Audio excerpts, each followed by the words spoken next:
As I record this video, it has now officially been an entire year since the launch of Cyberpunk 2077, and over the course of the last couple weeks, I've sort of been trying to tinker through the game again, checking out the hidden side quests, watching the cutscenes I hadn't witnessed before, and sort of seeing what the game is like today. But now, on the anniversary of it, I definitely realized that Cyberpunk is a game that's never coming back. This is going in the history books as the most hated game of all time.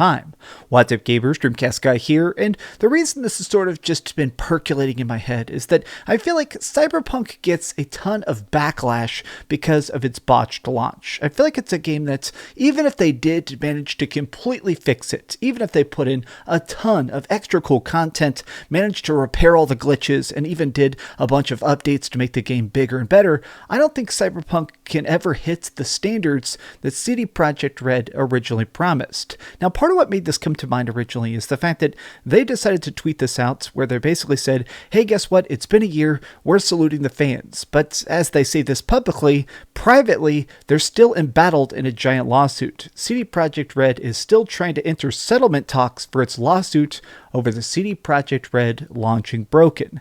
Like, Cyberpunk came out in a state that I think a lot of people were disappointed by, mostly because of the hype that the game developers themselves created. Videos like this that have been going around certainly are part of the reason that people are so annoyed by Cyberpunk, is because it's not that the game itself completely sucks, it's the fact that it's not this. These original teaser trailers that show giant buildings, flying cars, people just packing the streets with tons of different clothings and details. Now, obviously, this looks like crap because of its freaking Twitter compression, but even now, jumping to what it actually looks like on a base model PlayStation 4. If you just bought this game on PlayStation 4 and you played this not even on a Pro, here it is, empty streets, dead detail, absolute crazy levels of texture pop-in. But I think it's more than this. It's the fact that this is just a game that wasn't ready. Now, I want to say something controversial as somebody that is currently playing through the game itself. The game is in a much better state as it currently exists. I've been playing it on PlayStation 5 and also the Xbox Series X, and I have to say that for the most part, it's a smoother experience. The game does not randomly crash anymore, and I feel like you get a better idea of the game they were trying to create. But I feel like there is a separate camp of people now who despise the game because they did buy it, and it's still filled with broken promises. When I see messages like this, I feel like it encapsulates the problem with Cyberpunk, which is the fact that it has all these promises that are going unfulfilled, like this. I'm waiting for an explanation as to why I was even able to choose how big my character's boobs were or my ding-dong size. This seems like it'd be necessary for some quests, but it's not. You don't even see your character for 99% of the game. Like, this is a great point. The fact that you make your character, you customize every single detail of them, and then it's all first person. You never get a chance to even see what the heck you're going to look like other than the times you walk up to a mirror and see yourself for a second. Times like this, it shows that Cyberpunk had an idea.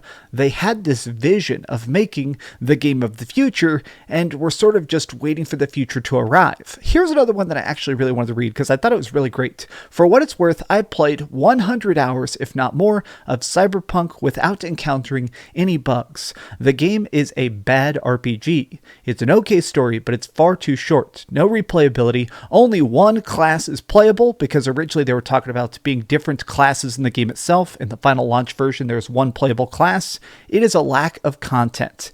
Bad game. Now, as I've been playing through the game again and kind of exploring extra areas of the city that I hadn't visited previously, I feel like this is the most true fact, is the fact that I think the acting and the writing, the deeper I go into Night City, the more I kind of appreciate what they were trying to do. I think that the voice acting, I've grown to appreciate it even more. I've seen all these characters live in the most bleak dystopia is actually pretty good when you get more into it. And I also think that some of these storylines are just so brilliant that people don't get a chance to fully see them because they're hidden 10 side quests deep. Like one that just recently I had a chance to do is where if you keep doing all the Johnny side quests, which is obviously the Keanu Reeves character, it all culminates in this really long quest where Johnny Silverhand asks you to try and find his body. He says, all right, I was murdered by these stupid corporate jerks. Let me at least see my body. Let me see where they ended up. And you go and follow it, and this trail of clues leads you into a junkyard where they just dumped Johnny's body. And there was this very somber, very incredibly well done scene where Johnny realizes that even though he tried to be a hero, he died an absolute villain. He's nobody. His body is rotting in a junkyard, and there's not even a tombstone to mark where he's at. It is a scene that is just so great. It is so subtle. It is so expertly crafted, but I feel like a lot of people, even if they did buy this game, they're not going to play deep enough into all the chains that it takes to get here. Moments like this are incredibly crucial to Cyberpunk. It is so freaking important to the game itself, and for some reason they decided to make it this hidden little side objective when it should have been a crucial main path objective. This should have been mandatory, but you decided to put it off to the side. It truly feels like the developers intended for us to all spend all of our time in Night City. They really wanted us to go and explore every single spot, to answer every single call, to do every single side job. Like certain things, like these are some of the collectibles that came with the special edition of the game itself. When I see these like postcards and stuff like that, it really seems like they wanted you to think of Night City as this actual physical location, a trip that we were going to, and they missed this mark so entirely. Like, it ends up becoming a decent game. I still think the shooting is half great. I still think that it's cool to stealth around and choke people out and stuff like that. But the problem is that even if you max out your talent trees and become the head of the police force and stuff like that, Cyberpunk is still an incredibly thin experience at the end of the day. Now, I do want to say that part of it comes down to the fact that the game does still have random glitches that are just ridiculous. Like, stuff like this completely breaks the immersion. Now, this was uploaded just a couple days ago. This is not a launch glitch. This is a glitch that exists in the game as it currently is. This is like, 9 patches deep. There's still bodies that can just teleport inside of buildings and scramble themselves. Like, stuff like this I feel like frustrates the fans. Even the people now that are trying to defend Cyberpunk as a project. The people who want this game to become bigger and better, that are hoping that the next gen patch fulfills the promises of the original game, they're still having to defend a game that, as it currently exists, has ridiculous glitches around every single corner.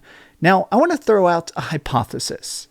I have a theory that the reason people hate Cyberpunk so much isn't because of raw vitriol. I don't think it's that people hate the game just to be jerks.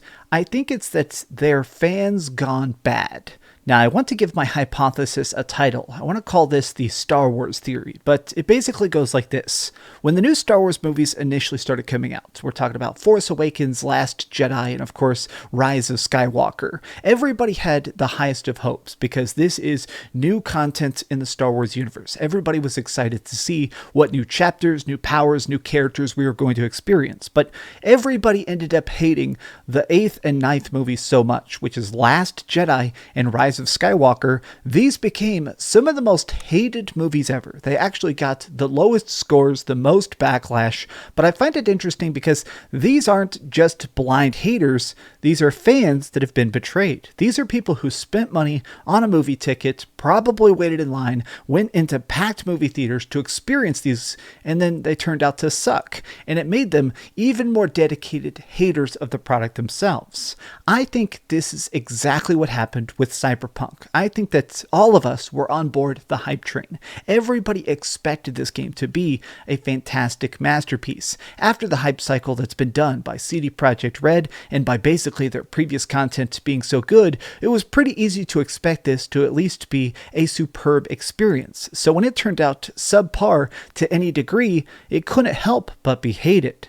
When I initially reviewed Cyberpunk 2077, I gave it a 9 out of 10, because I still thought that core nugget of truth at the center of the game, the idea of exploring Night City and trying to be V, It's something that's really hit a chord. But now, going through the game again, I only have a sense of sadness. I have this feeling that the game itself is betrayal. It's a matter of the game just not even caring if it's half decent. This is a game that feels lazy, despite the fact that hundreds of people have spent millions of man-hours making it as good as possible, but it's just so far below the expectations that it itself sets. I don't think Cyberpunk is ever going to make a comeback. This is not a No Man's Sky thing. They can't fix the shooting. They can't patch it to have better stealth mechanics. They can't put in extra skill trees that are going to make this game feel like a more complete experience. Cyberpunk is hated, and I truly believe it always will be. But what do you guys think? Have you had a chance to play Cyberpunk? Did you buy it on any of those Black Friday sales where it costs like $8 and a bag of potato chips? Tell me your thoughts in the comments down below. If you enjoyed this video, please give it a giant thumbs up, share with your friends, and subscribe if you haven't already. But do me the biggest favor of all, and keep dreaming. I actually have one last thing I wanted to show you guys. IGN Japan just announced their Game of the Year award, and it's Cyberpunk. IGN Japan gave the award to Cyberpunk. Very bizarre, but what are you going to do? Thanks so much for watching that video. If you want to see something else, you can always click this link to see what I put up last, or, subscribe and see what's coming up next. Also, I promise that whatever I do, it'll try not to suck.